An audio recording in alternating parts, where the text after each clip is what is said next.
29 degrees in that area. North winds at 3, 7-day forecast coming up. But first, it's Dakota College at Botno time. Good morning to Leslie Stevens. Good morning. Now, you're originally from this area. I am originally from here. You moved away for a while. Now you're back. A long while, yep. Now you're back. Welcome home. Thank you. Welcome home. You are the foundation director at Dakota College at Botno. That's right. And we are here to talk about some cool events that are coming up. Yes. Including the Wine Walk this Saturday. That's right. We have the Wine Walk this Saturday. Starts at 2 o'clock. Mm-hmm. We are working with the Stadium 2 Lounge. Mm-hmm. So we want everybody who's interested to swing down there about 2, sign up. And then there's 12 stops on the Wine Walk. And then hopefully everybody gets back to the lounge close to 4:30, 5 o'clock, and we've got lots of goodies we'll give away at that time. Yeah, there's it's going to be a big day, and obviously we won't talk about the stops, but everybody, all 12 of the stops have different types of wine. Yes, and you can sample. Right, and it's called a walk. That's we don't encourage driving. It's not a wine drive; it's a wine walk. We do have some stops you might have to drive, but please have a DD to do that. Perfect. Okay, we encourage that as well. And also, obviously, when you get to these places, you sample the wine. You can buy the wine. If the ones you love, you can just buy. Right. You can come back to the stadium, and they will have them there for purchase. Okay. Perfect. Now, what's this all about? Why do we do this? Well, the foundation actually puts the walk on, and so anybody who registers and pays their fee, that money goes into the foundation account, and we use that money for scholarships for students. Okay, awesome. So... All right. Now, the Wine Walk is starting again at 2 o'clock at the stadium, and we end up back there between 4:30 and 5, right, where we can do all the cool things like chat with everybody we've seen. Yes, buy your wine and stick around because there's door prizes and everything like that. That's right. That's right. Okay. Now, there is another event coming up soon? Yes. On April 6th, the Log Rollers are having their scholarship raffle dinner and drawing. Okay. So you've probably seen or maybe heard from one of them around town. They're selling tickets, and those tickets are good for a top prize of $3,500. Wow. Okay. We used to call it the trip raffle. So they would use that money to purchase a trip. That ticket is also good for up to 4 people to come and eat that night at the Cobblestone. Oh, okay. So that night starts at 5 o'clock at the Cobblestone, and then we draw every single ticket, but there's only select tickets that are winners. Okay. And this is pretty much the biggest event that you all do for fundraising. It's the largest dollar amount fundraiser for Log Rollers. Okay. They also have the golf tournament in July, too. Sure. That's a big fundraiser. That's right. Okay, so scattered throughout the year, there are different things that happen, but these are the big ones. Right. These are the big ones. Now, if there are people who have gone to the college and maybe they're kind of hiding and they're not really making themselves known right now, what would you say to these people?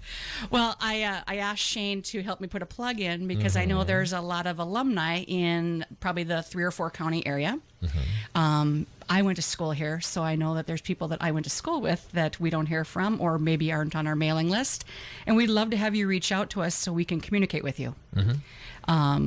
We're not going to bug you too much, but we just would love to have your address so we can keep you kind of aware of what's going on up at the college. We have a lot of interesting things that are going to be happening with programming and even, making things look fresh and new in the next, I would say, 3 to 5 years. So it'd be really nice to share that message with anybody who's gone to college up there. And maybe even get a few ideas, too. Yeah. Something like that. The Beach Boys said it best, be true to your school. Yes, correct. Right? Yes, I love that line. Yes. Love the Beach Boys. So looking for local people who maybe are not as active as we would love for them to be. Right. Yes, and as well as they could be too. I mean, this unless they completely hated the experience, but I can't imagine anybody who would say that. Right. Nobody would say that. How dare they say that? Right. So looking also for volunteers, things like that too. Yes. So okay. Now donors. Let's talk quick about donors. Any donations that are made to the foundation, things like that, these are tax creditable. Right. The the foundation is a 501c3 nonprofit. And because of that, we can take donations in any dollar amount and it can be used as a tax write-off. However, if you are looking to do a substantial donation, we fall in line with the North Dakota tax credit for charitable giving. And if it's over a $5,000 dollar amount, you can get a 40% write-off on your taxes. Which is a huge amount. Yeah. You look at something like $5,000 in a year by the time you do the federal tax deduction and the North Dakota state income tax credit, Mm-hmm. your cost of the gift is only $1,600. That's great. That's pretty cool right there. And that's something that I don't think a lot of people know. No. In fact, we would love to get you back out and talk more about that in depth later on this year. And I would love to do that. If you would like to do that. Also, the legacy, what is that all about? Well, we pattern ourselves often, just like Minot State. We're still affiliated with Minot State. So we work a lot with their foundation department, and I learn as much as I can when I visit with those folks. But, the big thing is if you are an alumni and you maybe have extended family that's gone to college at DCB or MSUB or NDSUB, is there a point in estate planning or leaving a legacy for your family to maybe, put that in your parents' or grandparents' brain about making an impact on that college? Okay. All right. So I call it leave a legacy. That's kind of my term for it.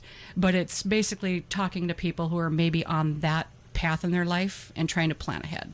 Okay. All right. So gifts are always welcome. That's right. Things like that, even after we've gone, it's right. That's maybe a nice way to continue that legacy. So and we try to work with those families to make it beneficial or maybe even have some sort of impact onto the campus. Okay. If there's a way we can put a name on a scholarship or something along those lines, Sure. we can do that. Okay. Let them live on. Leave a legacy, like That's you said. right. Perfect. Anything else you want to throw out there, Leslie? No, I just want to encourage people to come out to the wine walk. Weather's supposed to be nice. I know we got a lot of things going on in Bottineau that evening, but come out and have some adult fun ahead of time.